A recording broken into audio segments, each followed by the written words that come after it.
The following podcast is rated D for dumb. You're listening to Dumbing It Down with Dave, the fastest podcast on earth. Listen to Dave commute to and from work on the New York State Thruway in his 2008 Kia Rio LX. He talks about pragmatism, truth, happiness, and the search for it all. Join Dave as he asks and tells you how life ought to be. And now, here's Dave. Well, hello everybody. Welcome to Dumbing It Down with Dave. I am your Dave Canyon. I am your Dave Canyon, and I am your pragmatic podcaster. Ready to dumb it down? Fantastic. Alrighty, sounds great. I'm happy that you're here. I'm happy that you tuned in. Turns out this is episode 155. Can you believe it? 155. It was just minutes ago. I was talking about how episode 150 isn't a milestone. And here it is, 155. I kind of feel like 155 is a good milestone. It's the first time I've ever done an episode 155. Every episode I do will be the first time I do episode whatever. You know, is it more of a milestone if I do it another time? Like if I create another show? Right? I could just stop the show right now. I could say, all right, that's the end of Dumbing It Down with Dave. Then I could start a whole nother series called, Pragmatic Podcasting with your pragmatic podcaster, Dave Canyon. And then I can start another show. And then when I get to 150, that'll be, wow, what a milestone. This guy's done 2 shows at 150 episodes. Or is it better I just continue on and do 300 episodes of Dumbing It Down with Dave? I mean, certain answers are good for certain things and certain answers are good for other things. I don't really know what my goals are. As far as analytics go, maybe it's better that I do 300 episodes of Dumbing It Down with Dave. I don't know if I want to make that my goal, but I don't want to not make it my goal. I just pressed the button, I started talking, and this is what came out of my head. It was just minutes ago. I was thinking about episode 150. It was minutes ago, last year or so. It could have been 2 years ago. I don't even remember now that I didn't really want to get close to episode 100 because I wasn't ready. I wanted to prepare for episode 100, which I eventually never did. So I went through this whole thing. I tortured myself between episode 80 and 100. I tortured myself. I slowed myself down. I created reasons why not to do a podcast. I wasted a lot of time. I could be at episode 175 right now. What a milestone that would be. Anyway, that if I hadn't taken any of my podcations, I probably would be closer to 300 right now. Episode 300. I've been doing this since February of 2016.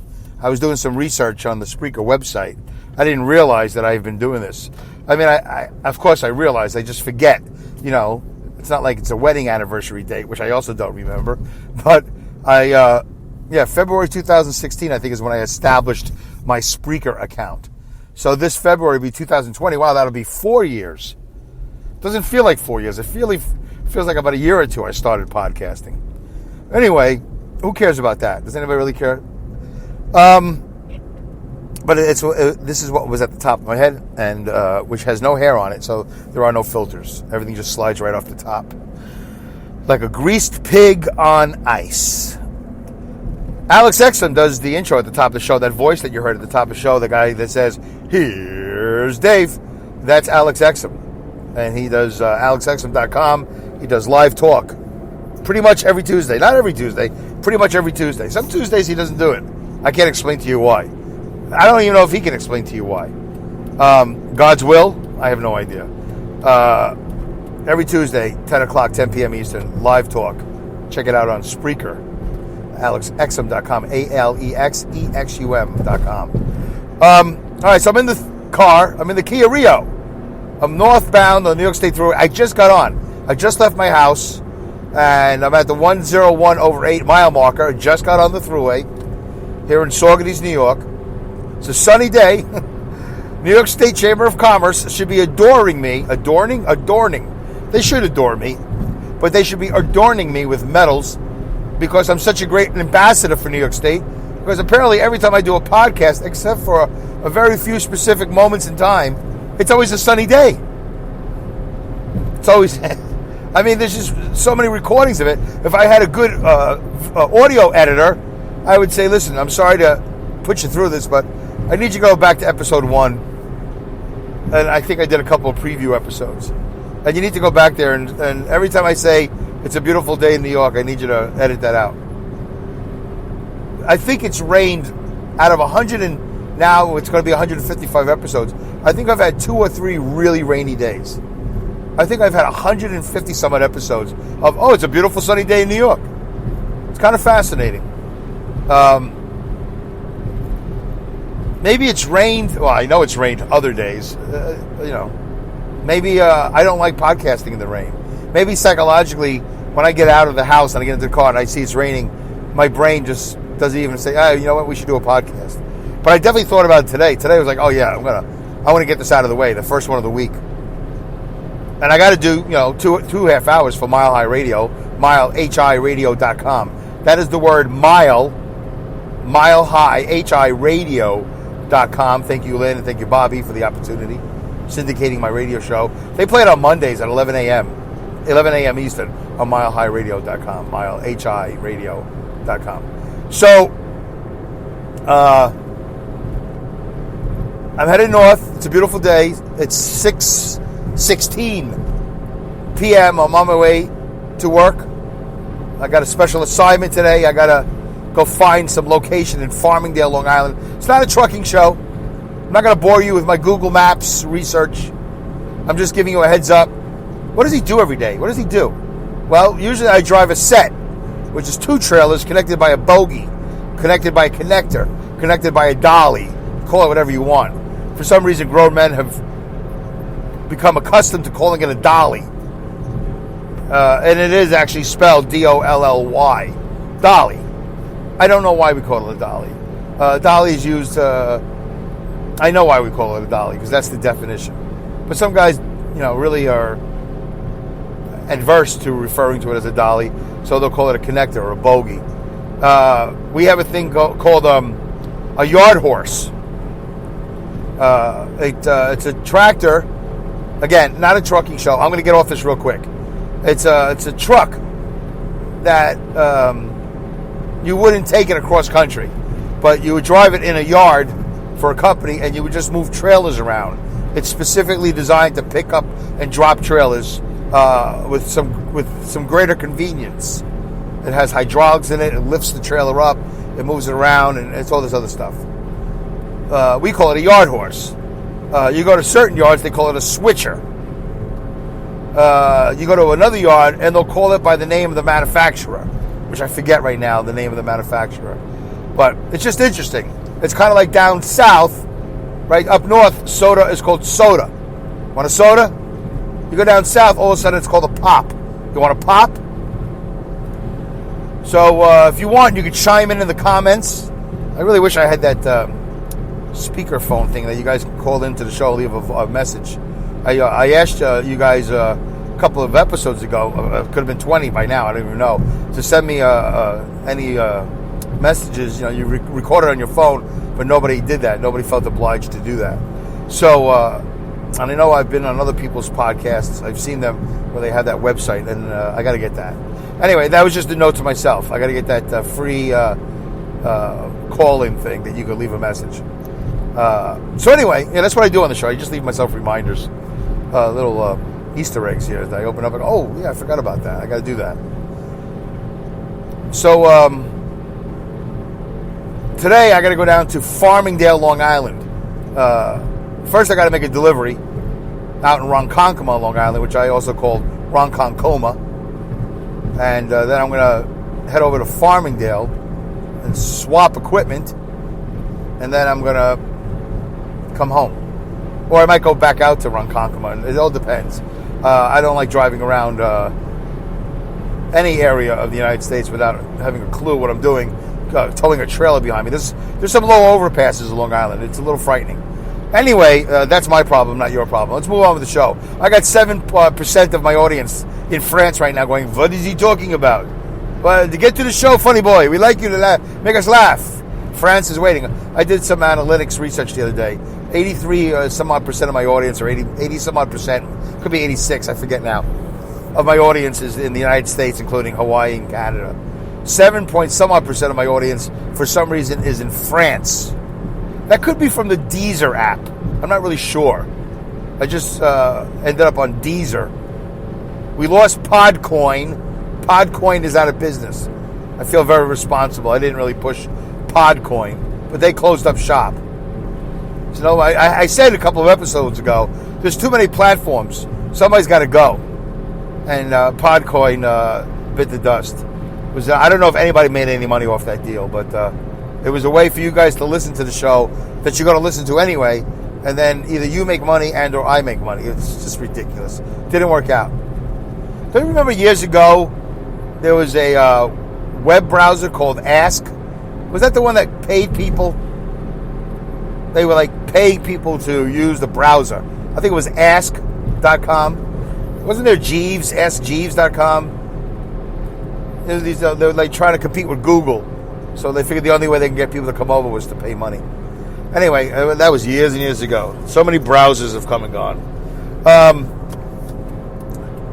What I want to say. Oh, yeah, so if you know of a difference in words, I knew I wanted to tell you something.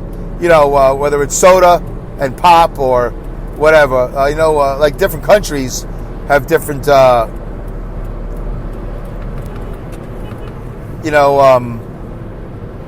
different things like, whatever. England has different words than the United States and all that. I just got distracted by a truck I just passed by. It's actually one of my drivers who's driving some equipment, and I'll see him in a couple of minutes. Anyway, let's get on with the show. I feel like I'm distracted. The sun, the beautiful weather. What do I want to tell you? There's something absolutely I wanted to share with you. All right, so I'll share this with you. So I got suspended at my job for a day. I got a one-day suspension. I'm a grown man of 56 years old. We had to have a meeting, and they suspended me because I got caught holding the phone in my hand. The truck went over a bump. I wasn't in an accident. It was 3 o'clock in the morning, 4 o'clock in the morning.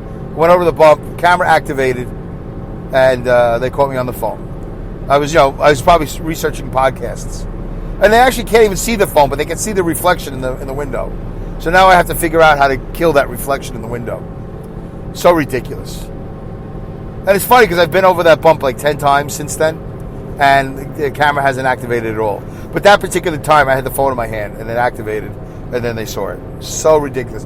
I got to tell you, this whole thing about, again, managing from a cubicle, managing through technology, not any encouraging, hey, you do a great job every day.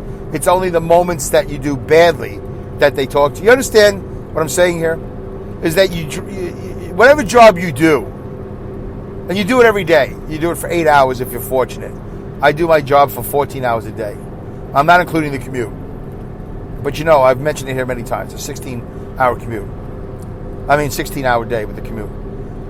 So, I do an excellent job. I've gotten the safety bonus 3 years in a row. No accidents. I've caused this company no grief. I work overtime. I clean things. I maintain things. I get things fixed. I'm conscientious. You can't measure my conscientiousness from the cubicle. Can't do it. There's no diodes. You can't check into me. It's just what I do.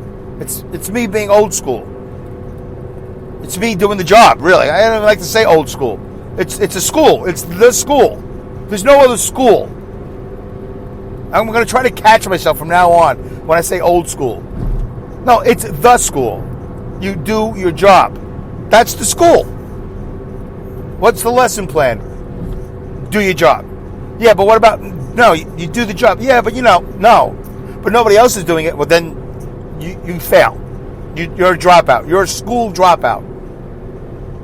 Oh, that's okay. I don't like the old school anyway. I'm going to the new school. No, but there is only one school. You can't go to the new school. There's only one school. You apply for the job because you're in need of a career. You're in need of money. They agree to hire you, whoever they are, and then you go to work. After you pee in a bottle, and then you do the whisper test, and then they check you for a hernia, and you sit in a waiting room and blah, blah, blah, blah, blah, all that stuff. But you come to work and you go, oh, thank you for hiring me. I'm really appreciative because now I can afford the things I want, especially this particular job where I work. We're going to pay you. You're going to pay me. Thank you. I really appreciate the fact that I'm going to do a job that I'm capable of doing for whatever reason, and you're going to pay me to do it. I wouldn't have taken the job here if I didn't know how to do it or if I didn't enjoy it. But there is a certain amount of enjoyment in truck driving, and I have a certain amount of skill.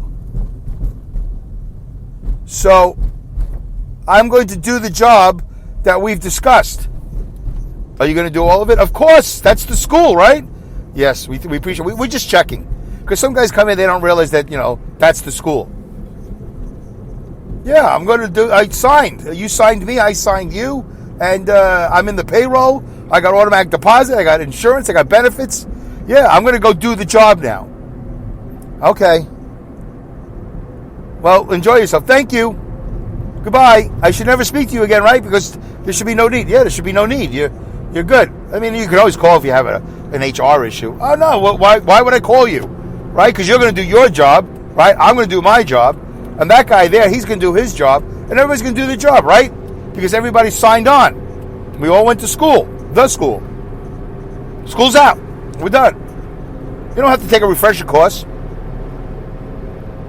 Maybe there'll be an extracurricular activity or something. Oh, yeah, like yesterday when we did sexual harassment. Yeah, that was not fun. You guys get it? You understand what I'm saying?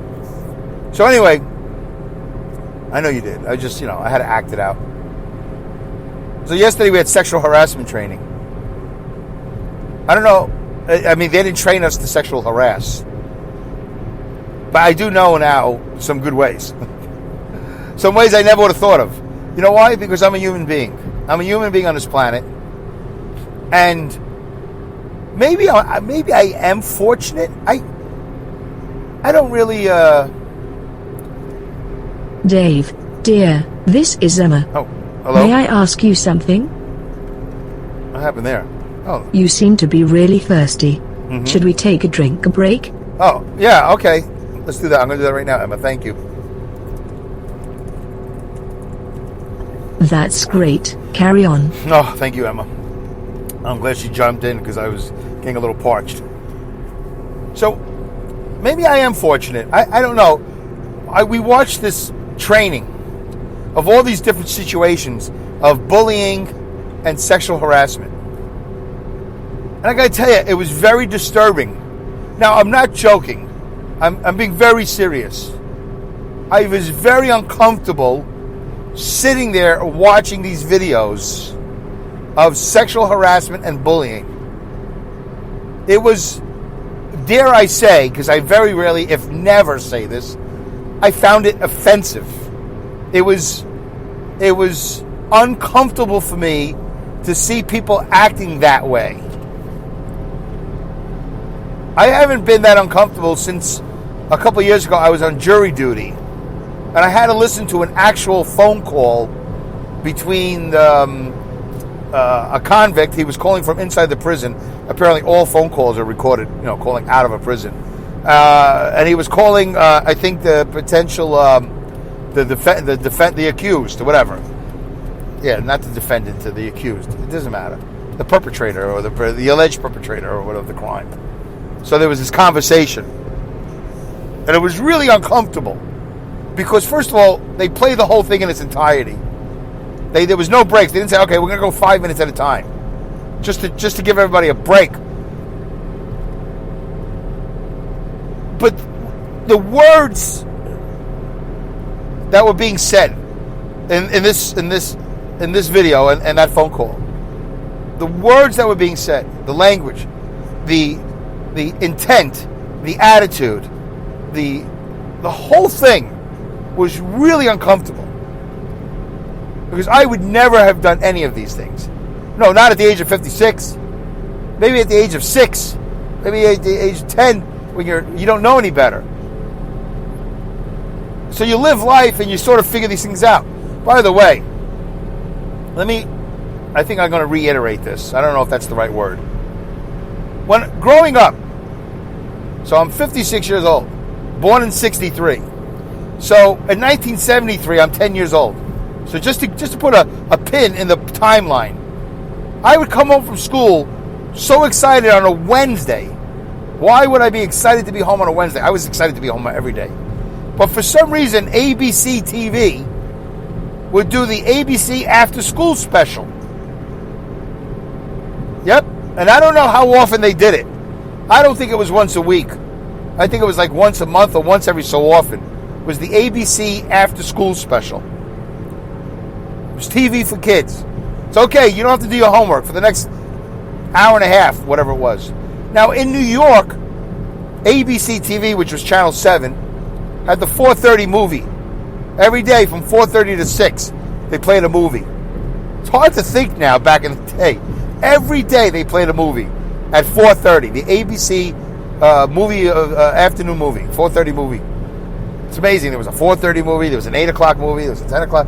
Like, we were really into that back in the day. It was a special event. Remember, it was the Sunday night movie of the week. Big event. People would sit around after watching The World of Disney. You'd watch the ABC movie of the week. You know, it would be a Bond movie or something. It was quite spectacular. Because back in the day, we didn't have cable TV. So if they were going to play a movie, it was a special event. I remember that. That was great.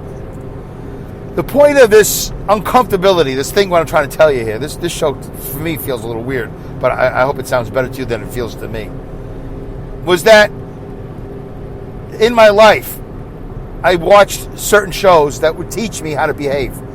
Davy and Goliath on Sunday mornings would teach me how to behave. Well, in lieu of parents, is what I'm trying to say. I don't know how your parents were, but my parents, I don't know what they did. I can't remember what they did. I don't think they did that much. I think I figured most of it out on my own.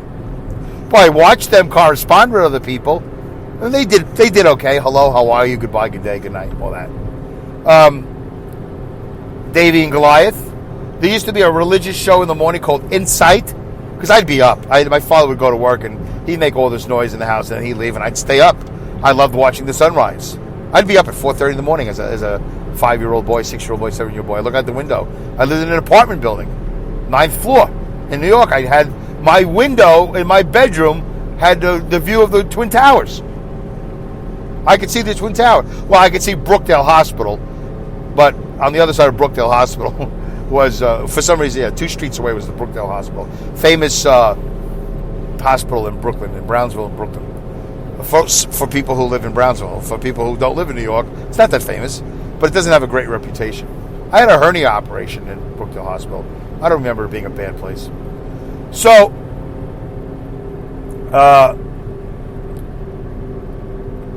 Davy and Goliath, Insight, maybe I'd watch Biography. I would watch, Leave It to Beaver. I would watch Father Knows Best. You would watch My 3 Sons. Eventually you watch Brady Bunch. The ABC After School Special. There were a lot of good shows. Schoolhouse Rock, which really didn't tell you how to behave. Oh, there was Sesame Street. Schoolhouse Rock was all about language, conjunction, junction, all that stuff, numbers. Sesame Street, Electric Company, Hodgepodge Lodge, Mr. Rogers' Neighborhood. I just said all these things off the top of my head. I have no idea how many of these things actually exist anymore. Hodgepodge Lodge. I barely remember watching that. New Zoo Review, The Magic Garden. I think some of these shows might have been for girls. I don't remember. I think my sister might have made me watch a couple of these. You know what I'm saying? These shows were really wonderful kid-oriented shows. And back then, they didn't have these crazy dramas. No, it's not 34 minutes, right? Okay, 5 minutes. I got scared. I thought I went to 34 minutes. We didn't have these dramas, like, whatever. We didn't grow up as fast as they do now. This sexual harassment thing, for me, was very uncomfortable. I can't imagine how you could grow up to be like that. Although, I guess somebody slips through the cracks. I was uncomfortable watching it. I really wanted to walk out. I wanted to say to my supervisor, listen, I'm not joking. I don't enjoy this. I don't need this. I've been on this planet for 56 years. I don't need to be told how to behave. I don't need supplemental training in how to conduct myself in a workplace. I'm so paranoid at this point. It's been years. I don't talk to any of the women in the office. I don't make eye contact. I mean, it's barely a hello, and often they say hello to me. One of the ladies at the office the other day said, "Hey, Dave, how you doing?" I'm like, I didn't even know she knew my name. I don't talk to these people. I don't take any chances anymore. And also, I don't even want to talk to the guys there. I just want to get my paperwork and go. That's another story. But it does bother me, is the point of the show, that I have to be told, I have to be educated on how to behave around not just women, but other men and so on and so forth. How not to be a bully. How not to be sexually harassing. How to be sensitive. And I got to tell you, folks, I think this is more of the beginning of the end. The fact that humans have to, in the workplace, the company has to spend money to develop these films, these curriculums. My company's in the business, well, I don't know how much longer, but they're supposed to be doing it. But all things being equal, they're in the business of dairy production and then dairy distribution. I don't like the idea of my company being involved in education of human behavior. Right? Doesn't that sound wrong? If you're a for-profit corporation, you should focus in on what makes money and what helps me keep my job. I realize that there are hazards, whether it be an accident. That's why you have this idiotic thing called the Smith training.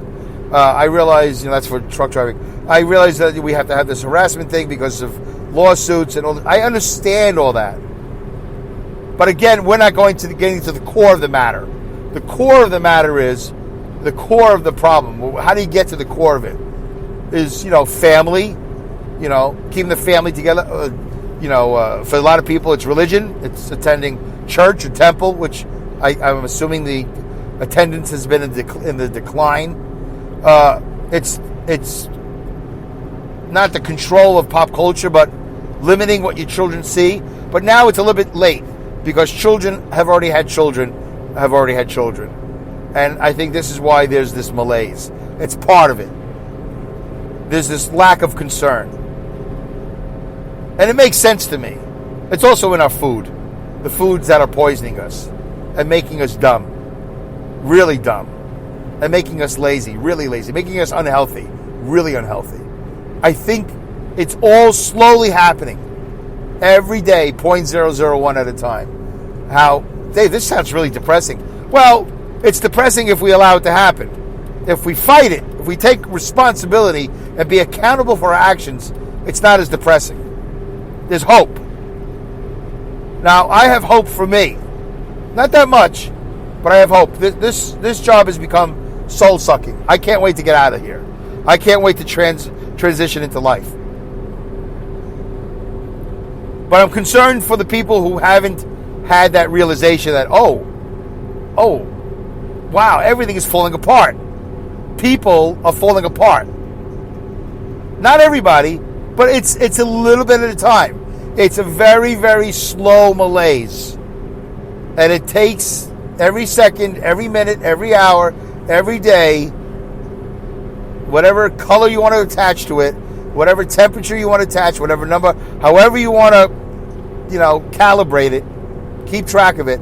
It is slowly, the needle is slowly moving in one direction. The scales of malaise it's all going in a slow direction. It's really, really hard to see it. Unless you listen to Dumbing It Down with Dave, in which case I've made you more aware.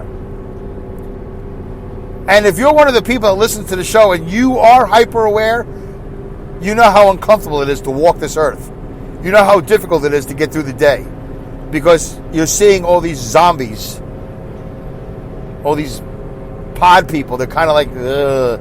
You're like, hey man, come on, wake up. We got to get this done. Would you, what?